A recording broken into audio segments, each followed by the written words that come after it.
Hello, I am back. Hello friends, good morning. I am Arvi Kushwaha. You are most welcome once again to the EV classes. आइए आज हम सीखेंगे present continuous tense I mean अपूर्ण वर्तमान का। सबसे पहले हम यह जानेंगे कि आखिर ये प्रेजेंट कंटिन्यूअस टेंस का अर्थ होता क्या है।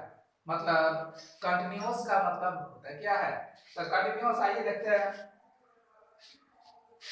प्रेजेंट का मतलब आप तो समझ में करते हैं वर्तमान होता है। कंटिन्यूअस एक्चुअली बनता है कंटिन्यूस से। कंटिन्यूअस बनता है कंटिन्यूस से, जिसका अर्थ होता है गो ऑन,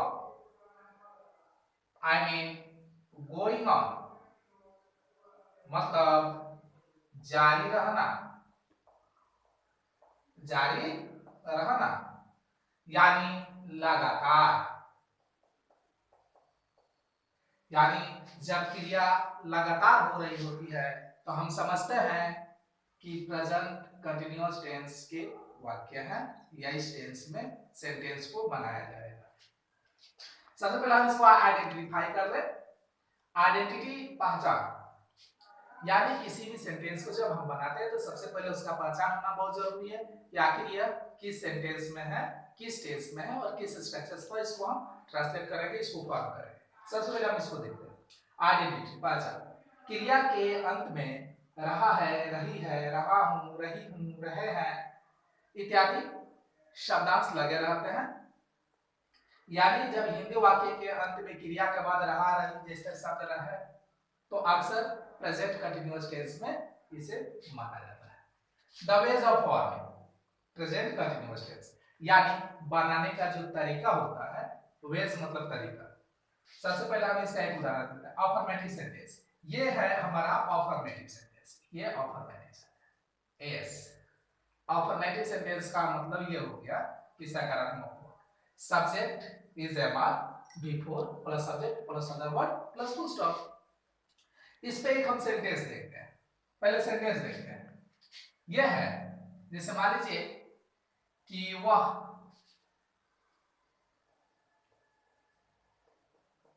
विद्यालय जा रहा है। सेंटेंस हमको बनाना है, फॉर्म करना है। तो सबसे पहले हम इसको बनाएंगे। तो सबसे पहले हम क्या करेंगे कि आप पहले इसका इस वर्ड यानी सब्जेक्ट का पहले अंग्रेजी लिख लीजिए। ही, सब्जेक्ट हम लिख लिए। उसके बाद इन तीनों में से कोई एक सब्जेक्ट के अनुसार इसमें हम हेल्पिंग वर्ब का चुनाव करते हैं। सब्जेक्ट अगर थर्ड पर्सन सिंगुलर नंबर का है तो इसका प्रयोग करेंगे। अगर सब्जेक्ट आई है मतलब मैं, तो एम का यूज करेंगे। अगर सब्जेक्ट हम लोग या एक से अधिक नाम हो, वी हो, यू हो, तो इस आर का प्रयोग करेंगे। बहुत ही आसान है। तो हम इसका चुनाव करेंगे ही के साथ में इस का प्रयोग करेंगे। इस हो गया। उसके बाद बिफोर, हमें मालूम है कि जब किसी भी वर्ब में आईएनजी जब ऐड करते हैं, जोड़ते हैं, तो वह क्रिया the fourth form of the verb यानी बिफोर बन जाता है। यानी यहां पर जब हम वर्ब का यूज करेंगे तो वहां पर जा यानी गो। अब इसमें हम क्या करेंगे, आईएनजी ऐड करेंगे। गोइंग, कहां जा रहा है, विद्यालय जा रहा है, टू स्कूल। अब यह देखना हमें है कि वह विद्यालय जा रहा है, he is going to school। अब इसमें एक चीज और हमें देखना है कि अगर इस तरह के स्ट्रक्चर्स आपको समझ में नहीं आते हैं, बिल्कुल समझ में नहीं आ रहा हो, तो एक हम काम करेंगे क्या। तो ये जो शब्द है सब्जेक्ट ही, यहां पर आपने लिखा और उसके बाद से आप इधर से अंग्रेजी लिखना शुरू कीजिए। है का अंग्रेजी इज लिखिए। जा रहा यानी जाना, रहा कंटिन्यू है, बिफोर लिखिए गोइंग। कहां जा रहा है, विद्यालय, टू स्कूल। तो इस तरह से हम सेंटेंस को फॉर्मेशन कर सकते हैं, बना सकते हैं। इसका नेगेटिव सेंटेंस देख लेते हैं। नेगेटिव सेंटेंस यदि यही सेंटेंस यहाँ पर हो कि वह विद्यालय नहीं जा रहा है, वह विद्यालय नहीं जा रहा है, यह बनाना उतना ही आसान है जितना आप पहले बनाए। तो इसको हम बनाएंगे तो यहाँ पर हो जाएगा क्या, तो ही इज, सब्जेक्ट हमने ही लिख दिया, इसके साथ में क्रिया इज का प्रयोग हमने कर दिया। उसके बाद नहीं है, इसका मतलब ये हुआ कि नॉट वर्ड का यूज यहाँ पर कर देंगे, नॉट, ही इज नॉट। उसके बाद बिफोर, यानी सेम यही सेंटेंस रहेगा, गोइंग टू स्कूल।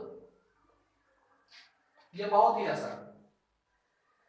अब यह देखना है कि इसमें क्या होता है कि कभी कभी हम यह गलतफहमी में पड़ जाते हैं कि सेंटेंस जो है वो हमेशा रहा रही होगा तभी कंटिन्यूअस में है। ऐसा नहीं है, ऐसा बिल्कुल भी नहीं है।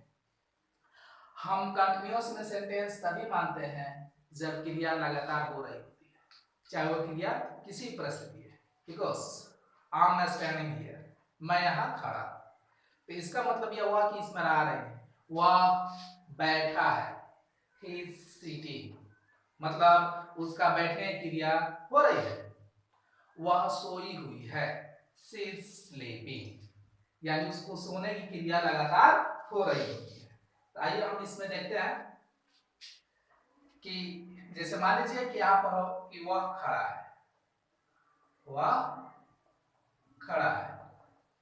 अगर ये कहता है कि ये कौन सा सेंटेंस होगा, किस टेंस से बनेगा, नहीं, इसमें तो रहा रही है नहीं, तो ये कंटिन्यूअस में, चूंकि खड़ा होने की क्रिया लगातार हो रही होती है। ठीक है, तो इसको हम सेंटेंस में जब इसको बनाएंगे तो इसको लिखेंगे he is standing, he standing. तो ही इज स्टैंडिंग, वह खड़ा है, यानी खड़ा होने की क्रिया लगातार हो रही होती है। अब आपसे यदि कोई पूछे कि प्रेजेंट कंटिन्यूअस टेंस कहते किसे हैं, तो हम यह जवाब देंगे कि प्रेजेंट कंटिन्यूअस टेंस का मतलब होता है जिससे क्रिया लगातार हो रही होती है। यानी जब क्रिया लगातार हो रही होती है तो उसे प्रेजेंट कंटिन्यूअस टेंस में माना जाता है। यह कोई जरूरी नहीं है कि हम कितना समय दे रहे हैं, कितना सेंटेंस सीख रहे हैं, यह मायने नहीं रखता है।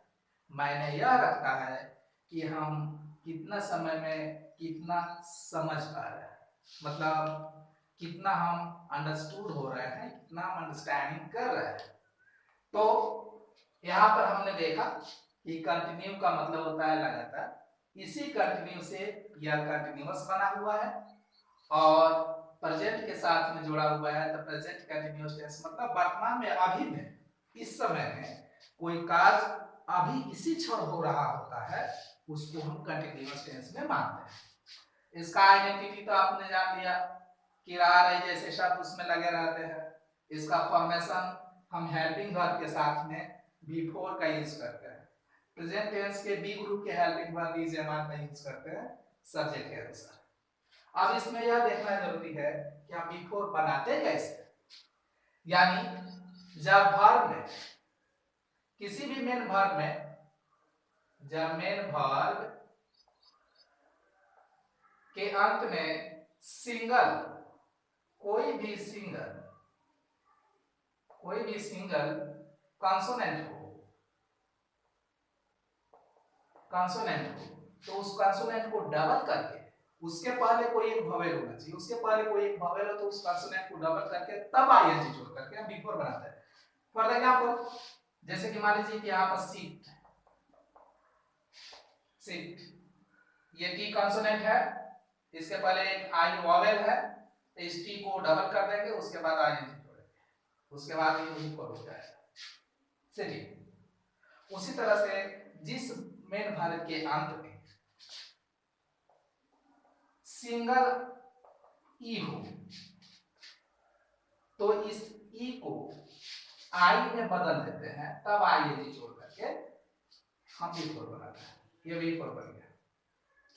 इस तरह से हम सेंटेंस को जब फॉर्मेशन करेंगे तो इसमें सब्जेक्ट के बाद हेल्पिंग वर्ब, उसके बाद B4 और उसके बाद ऑब्जेक्ट का यूज करके सेंटेंस का निर्माण करते हैं। थैंक्स। आप अगर मेरे चैनल पर नया है, YouTube चैनल पर नया है, तो इसको सब्सक्राइब कीजिए, लाइक कीजिए और शेयर कीजिए। और लाइक करना अभी आप लाइक कर दीजिए, क्योंकि बाद में भूल जाइएगा। और इससे पहले मैं सिंपल प्रेजेंट टेंस का वीडियो बना करके अपलोड किया था, आप सभी का छात्रों का बहुत डिमांड था। उसके बाद किसी ने कहा कि सर आप थोड़ा कंटिन्यूअस टेंस का आप एक छोटा सा पार्ट अपलोड कीजिए। इसके बारे में फिर एक विस्तृत, मैं सोच रहा हूँ कि इसका एक विस्तृत जो वीडियो है अपलोड मैं दूसरे पार्ट में मैं करूंगा, दूसरे एपिसोड में मैं करूंगा। फिलहाल के लिए इतना ही, सिर्फ आप इतना ध्यान में रखें। और एक बार पूरे दिन, अभी लॉकडाउन का पीरियड चल रहा है, लॉकडाउन में कहा गया ना लिव एंड लेट लिव, जियो और जीने दो, save your life, save yourself and save your life. अपने आप बचो और अपने जीवन को बचाओ। तो इस लॉकडाउन के पीरियड में आप कम से कम दिन भर के समय जो लेते हैं 24 आवर्स में से आप मात्र 30 मिनट्स टाइम निकालिए और एक बार इस वीडियो को जरूर देखिए। आपका प्रैक्टिकल्स, आपका ये प्रैक्टिकल में रहेगा, आपको प्रैक्टिस रहेगा, क्योंकि कहा गया है करत करत अभ्यास के जड़ मति होत सुजान, रसरी आवत जात पे सिल पर परत निशान। Thanks, thank you very much. फिर मिलते हैं अगले एपिसोड में। गुड बाय, नमस्कार, सत श्री अकाल, दुआओं में याद रखें।